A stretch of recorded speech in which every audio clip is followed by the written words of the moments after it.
So the TikTok I posted yesterday triggered a lot of Republicans. Oops. But this gives me the perfect opening to talk about how right-wingers don't know what free speech is. I was on vacation for most of last week, so I prepared a 7-part series about some of the most common myths about Fox News. The last episode, which I posted yesterday, had ideas and resources for you to combat Fox News' misinformation. This included contacting advertisers and cable companies. Republicans didn't like that. I think one of my favorite responses is from this guy. If you don't know who he is, he's just a dude that complains about cancel culture on Twitter, and one time he wrote an entire thread trying to get Elon Musk to ban me. Last night he called me a paid leftist that was making China proud, and accused my TikTok of trying to cancel Fox News. First of all, I'm flattered. I'm 24 and Naruto is still my favorite show, but thank you for giving me so much power in your head. But second, and far more importantly, this is an argument the right uses all the time, and it makes no sense, so let's break it down. To his first point, I'd like to remind everyone that this is a personal account. Yes, I work for Media Matters, but I make these videos on my own time. This account is not associated with my employer. Right now it's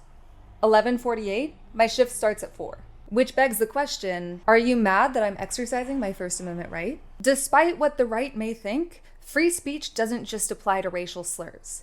It also applies to criticisms, organizing, contacting advertisers. And for a party that loves capitalism, shouldn't you be glad that the free market is aligning with consumers' ideals? Or are you just mad that we're using your system against you? Do you actually care about free speech, or are you going to ban an app that millions of Americans rely on for their voice, their business? Which is it? Why don't you use these same tactics? You organize. Y'all are still using the Keurig machines in your office and taking your kids to Disneyland. Nobody is stopping you from contacting those companies. That's your First Amendment right. And companies should be able to decide if they want to support that as well. Despite what the GOP tells you, there is nothing in the Constitution saying that companies have to support Fox News. And because of the First Amendment, I can say it as much as I want.